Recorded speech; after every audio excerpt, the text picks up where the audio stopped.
Siinä HPK-laista tahtiin pudottaa ja sitten on Javalla paikkaa maaliin! Siitä se tuli Janne Virtasen upean karvauksen seurauksena. Janne käy noukkimassa. Se oli B-pisteeltä tuolta tutulta paikalta, mistä Java sen yleensä on tehnyt. Siitä hän laukoi nytkin ja Timo Lehkonen on se maalivahti, joka joutuu toteamaan tuon SM-liigan historiaa, Suomen kiekkoilun historiaa on tehty, kun valtakunnan aikaa kello näyttää 18.12. Arto Javanainen 400 maalia, se on 6-3. Kun puhutaan liigan kaikkien aikojen maalikuninkaasta, puhutaan lähes kaikkien mielestä Arto Javanaisesta. Luontaisen maalinsylkijän tehot 668 pääsarjaotteluun olivat 462 maalia ja 330 syöttöä. Tuo maalimäärä on edelleen liigan kovin saldo ja sitä melko varmaan ei kukaan tule rikkomaan ikinä. Ja yhden kauden maaliennätyskin Javalla sen sijaan 47 maalia kaudelta 8788. Sitä ei nykyaikana kukaan pysty rikkomaan. Java on myös kaikkien ajojen pistepörssissä kakkonen, edellään vain Janne Ojanen. Java voitti myös 2 Suomen mestaruutta, yhden Sissä ja yhden TPS:ssä. Hän käväisi myös NHL:ssä, mutta ura siellä jäi tönköksi. Kolikolla oli myös toinen kääntöpuoli. Java nimittäin kärsi uransa aikana ja myös sen jälkeen vakavasta alkoholismista, joka johtikin sitten hänen tuhoonsa. Katsotaan tarkemmin Javan uraa. Arto Javanainen syntyi vuonna 1959 Porissa ja varttui pienessä Metallinkylän kaupunginosassa. Hänen isänsä työskenteli vuorotyössä samalla asuinalueella olevassa Outokummun tehtaassa. Perheessä oli vanhempien lisäksi 4 lasta, joten ruokittavia suita riitti. Outokummun tehdas ylläpiti Metallinkylässä myös pientä jääkenttää, joka tuli Javalle tutuksi. Hän hakkasi siellä kiekkoa aina kun mahdollista ja välillä yölläkin ilman lupaa, kun isä oli lähtenyt yövuoroon ja muut olivat nukahtaneet. Arto kävi paljon kilpailua isosiskonsa kanssa joka lajissa. He muun muassa kisasivat luistelunopeudessa, kädenväännössä ja heittotarkkuudessa. Pitkään isosisko Tarja olikin noissa lajeissa niskan päällä, kunnes poika harjoittelemalla ja sukupuolensa vuoksi painoi ohi jossain vaiheessa. Jääkiekon ensikosketus Porin Sissä tapahtui Javan ollessa 11-vuotias, jolloin hän pyöräili ensimmäisiin virallisiin harjoituksiin 5 kilometrin päähän Porin Herralahteen. Harrastaminen työläisperheessä ei ollut helppoa. Isä saasi Javalle tehtaalla uusia mailanlapoja ylijääneistä laudoista. Äiti sen sijaan neuloi pojalleen pelisukkia ja polvisuojiksi oli kelvattava vanhat Satakunnan Kansan lehdet. Isällä oli myös iso vaikutus Javan tulevaisuuden tuhoisaan laukaukseen. Isä nimittäin askarteli kesäksi lautaseinän, johon kiinnitti hernekeittopurkin. Java saikin sitten tykittää ja tähdätä kiekkoa tuohon hernekeittopurkkiin sydämensä kyllyydestä. Kylläpäs 6-70-luvulla osattiin olla luovia. Junnuissa Java oli kiekkoillut jo useamman vuoden, mutta vuonna 1975 ollessaan 16-vuotias hän pääsi pelaamaan liigadebyyttinsä Porin Sissä. Java aloitti uransa pakkina ja siitä juontaa hänen pieni pelinumeronsa 4, joita annettiin tuolloin lähinnä puolustajille. Kaudella 75-76 hän pelasi noin puolet peleistä liigassa ja puolet junnuissa. Seuraava kausi 76-77 menikin sitten suurimmaksi osaksi liigassa. Hän oli tuon kauden vielä pakkina ja teki kuitenkin 9 maalia. Seuraavalla kaudella kuitenkin kirjoitettaisiin Porissa historiaa. Java kirjoitti näinä aikoina myös ylioppilastutkinnon ja myöhemmin kauppaopiston YO-merkonomilinjan. Hänellä oli siis tarvittaessa jääkiekon lisäksi olemassa varasuunnitelmia elämälleen. Kauden 77-78 Siin saapunut valmentaja Lasse Heikkilä oivalsi Javan otteessa jotain, mitä muut eivät olleet huomanneet. Tuo on niin innokas maalin edessä, että annetaanpa sen koittaa hyökkääjänä. Java alkoi sitten pelata laiturina ketjukavereinaan Vellu Ketola ja Kari Makkonen. Näin syntyikin äkkiä melkoinen tehoketju, jonka rooli olisi korvaamaton. Javalla oli luontainen kyky ja halu tehdä maaleja. Hän eli niistä. Kun muut hyökkäjät yleensä kurvaavat laukauksen jälkeen nurkkaan, Java painoi aina maalille. Hän pisti reboundeja sisään minkä pystyi. Väitetään, että Javan koko uran maaleista jopa noin 100 kappaletta olisi rebound-maaleja, jotka hän runnoi sisään. Hän siis runnoi kaksinkertaisia ja kolminkertaisia niin paljon kuin vaan kiekkoa oli siinä saatavilla edessä. Finaaleissa Ässät kohtasi Tapparan, jossa Ässät voitti sarjan otteluvoitoin 3-1 ja oli näin mestari. Java pelasi myös huikeat playoffit ja hänen läpimurtonsa oli tosiasia 18-vuotiaana eli todella aikaisin. Kuinka ollakaan, Java myös iski mestaruuden ratkaisseen voittomaalin. Javan tehot playoffeissa olivat 9 otteluun 5+4. Toki on silti sanottava, että mestaruudessa vielä suuremmassa roolissa oli tuolloin Veli-Pekka Ketola tehoilla 10+10. Tulevalla kaudella alkaisikin sitten Javan jokavuotinen maaliputki. Java ei ollut koskaan paras luistelija kentällä, mutta hänen tahtonsa tehdä maaleja vaan vyöryi. Useimmiten hän laukoi kiekkoja takakulmaan. Kun muut tyytyvät usein peleissä 1-2 maaliin, niin Java ei koskaan tyytynyt mihinkään. Maaleja oli saatava aina vain lisää. Veli-Pekka Ketola muistelee, että Java ampui joskus metrin päästä maalista niin lujaa kuin kehosta lähti, vaikka edessä siinsi tyhjä maali. Hän ei siis koskaan jättänyt mitään sattuman varaan. Ässien entinen maalivahti Kari Takko kertoi, että kun Javan vetoja oli pari torjunut, sattui niin paljon, että sitä pohti, että väistäisikö suosiolla seuraavan vedon. Ketola puhuu luontaisesta ominaisuudesta, Makkonen maalinhimosta ja Takko kyvykkyydestä. Kaukalon ulkopuolella Javaa kuvailtiin rauhalliseksi, nöyräksi, mutta kaukalossa hänestä tuli joka kerta kovapäinen ja röyhkeä. Hänen vetoaan kuvailtiin myös niin sanotusti puolilämäriksi. Seuraavat 6 kautta, 78-84, Java painoi 217 otteluun 188 maalia, jonka jälkeen kutsu kävi NHL-organisaatio Pittsburgh Penguinsiin. Java pelasi myös maajoukkueessa 82 ottelua. MM-kisoissa 1982 hän pelasi seuratoveriensa kanssa Suomen kakkoskentänsä, eli Matti Vorssin ja Kari Makkosen kanssa. Seuraavalla kaudella hän pelasi muun muassa Matti Haakmanin rinnalla 83 MM-kisoissa. Maaleja ei kuitenkaan maajoukkuessa montaa tullut.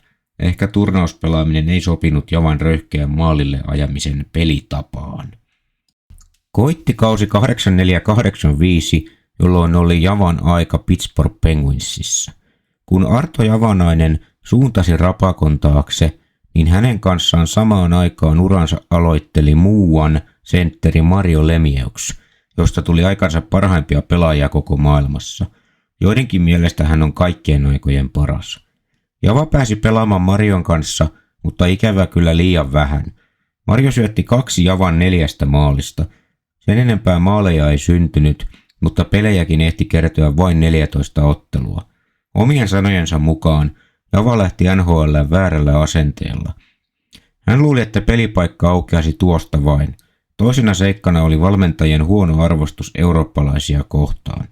Kuten Matti Haakmanin tapauksessa, niin myös Java kärsi tästä. Hän ei koskaan päässyt näyttämään kunnolla taitojaan muun muassa ylivoimassa. Tie kävikin nopeasti Varmiin ja Baltimore Skipjaksiin.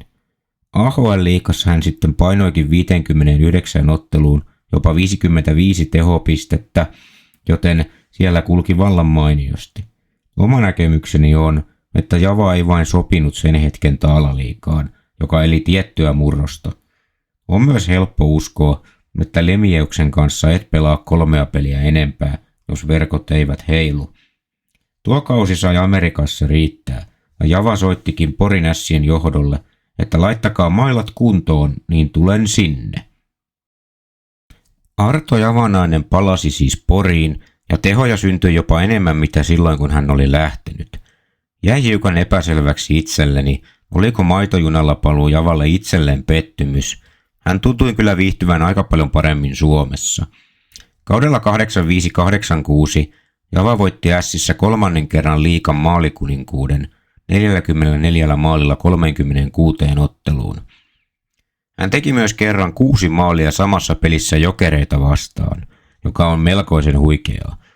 Kausi 86-87 meni vielä Ässissä, mutta sitten koittaisi haasteet Turussa. Javan TPS:n hommasi sen hetkinen valmentaja Juhani Tamminen. Tamminen oli lopen kyllästynyt kiekkoa hierovin pelaajinsa ja halusi maalin tekijän. TPS eli hienoa aikaa tuolloin, kun uusi Typ Honarena oli juuri valmistunut Turkuun. Javalle tietenkin maksettiin Tepsissä paljon enemmän kuin Ässät pystyi silloin tarjoamaan, joten hän tietysti lähti Turkuun kokeilemaan. Seuraavalla kaudella 87-88 Java sitten painoikin kaikkien aikojen liigan maaliennätyksen 47 maalia 44 otteluun.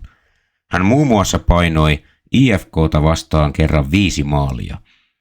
TPS jäi tuolla kaudella kuitenkin vastasijalle 5, joten Turussa päätettiin lyödä lisää pökköä pesään. Kari Jalonen saapui takaisin Turkuun, jossa oli aiemmin pelannut, ja Tammisen tilalle asteli legendaarinen valmentaja, jonka kaikki tietävät, eli Hannu Jordikka. Koitti kausi 88-89. Seuraavaksi tulisi tunnetuksi niin sanottu musta surmaketju, johon kuuluivat Javan lisäksi Jukka Vilander ja Kari Jalonen.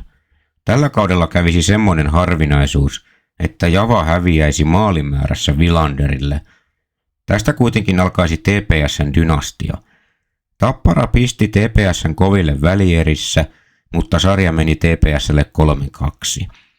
Sen sijaan finaalissa JYP HT oli pelkkä suupala turkulaisille ja voitot menivät 4-1. Näin Turussa juhlittiin mestaruutta ja he tulisivat voittamaan myös 2 seuraavaakin mestaruutta. Javan tie veisi kuitenkin yllättäen takaisin divariin pudonneeseen Porin Ässiin.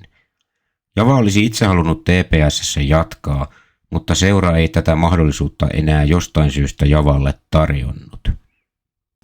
Java siis palasi Ässiin pelastusoperaatioon, joka pelasi divarissa tuon kauden 89-90. Taso taisi olla Ässille ja etenkin Javalle melko lailla väärä sarja.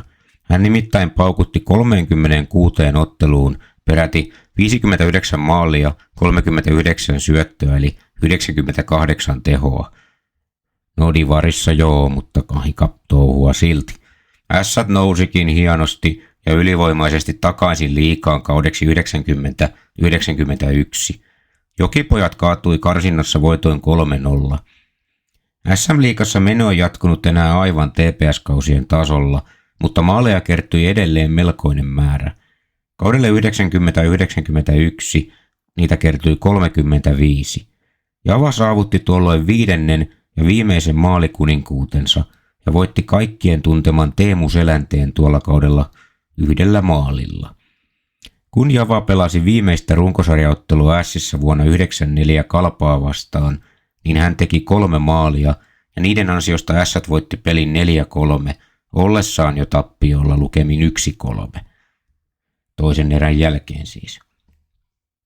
Tämä varmisti tuolloin Ässien runkosarjan sijoituksen 2 ja oli tärkeää palkintorahojen vuoksi, koska Ässät kuittasi tuosta kakkossijasta 250 000 markkaa. Tilannetta saattoi edesauttaa, että ennen ottelua Ässien toimitusjohtaja Lasse Heikkelä muistutti Javaa, että sinun pitää tehdä 1 maali, jotta saat 20 maalia täyteen ja saat myös ne bonusrahat sitten, mitä sopimuksessasi lukee. No, Java teki sitten 1 sijaan 3 ja maaleja kertyi täten 22.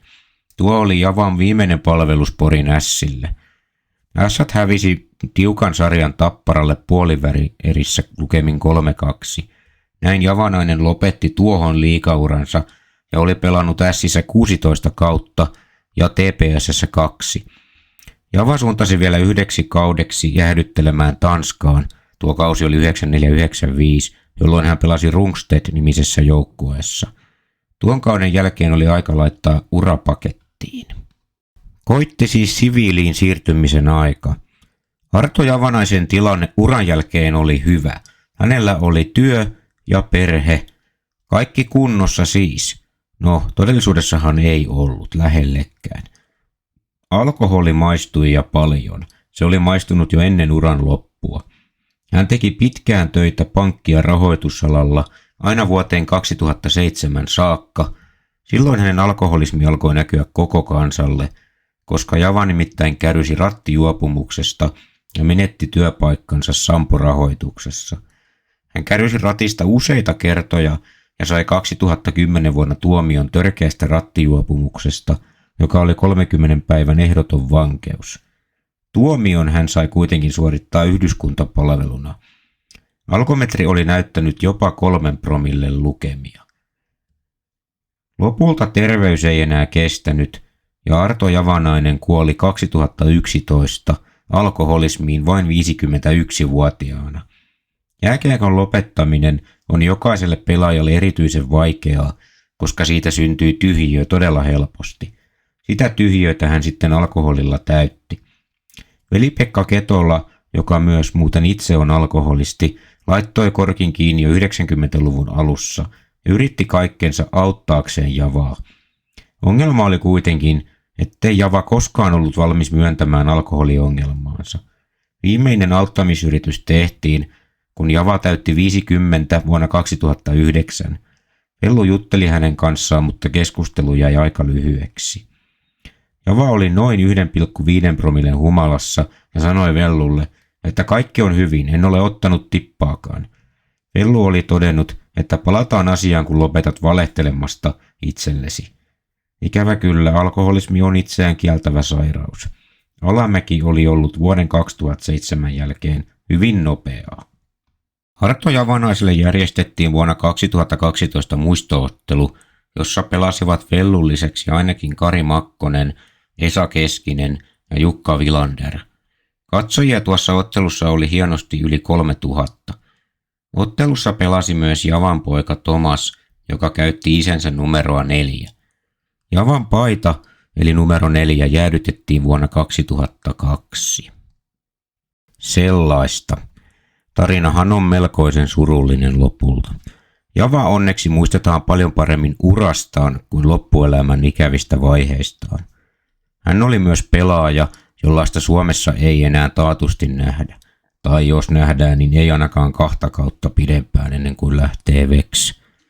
Javasta olisi voinut tulla myös NHL-tähti, mutta hänpä rakensi mahtavan uran liigassa, mikä varmasti Porin Ässille ja Turun Palloseuralle kelpasi.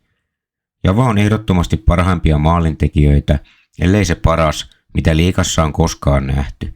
5 maalikuninkuutta, 39 hattutemppua, 1 pistepörssin voitto, 4 kertaa valinta SM-liigan tähdistökentälliseen, 2 Suomen mestaruutta, 3 hopeamitalia ja 1 pronssi. Suomen jääkiekkomuseo aateloi hänet numerolla 121. Java pysyi koko 20-vuotisen pelaajauransa aika lailla terveenä. Ainoa loukkaantuminen, jonka takia häneltä jäi 6 peliä väliin, oli Ässien divari vuonna 89-90. Tuolloin hän loukkasi kättään. Javanainen saavutti siis 668 pääsarjaottelussa 792 tehopistettä. Mitä mieltä sinä olet Arto Javanaisen urasta tai hänen tarinastaan? Minusta hän kyllä oli se kaikkien aikojen paras maalintekijä liigassa. Loppuelämä oli ikävä tarina suorastaan perinteisestä suomalaisen miehen kohtalosta. Kiitos, että katsoit tämän videon. Jos pidit, tykkää siitä. Tilaa myös kanava, jos olet uusi täällä. Se on nyt moi moi ja seuraavaan kertaan.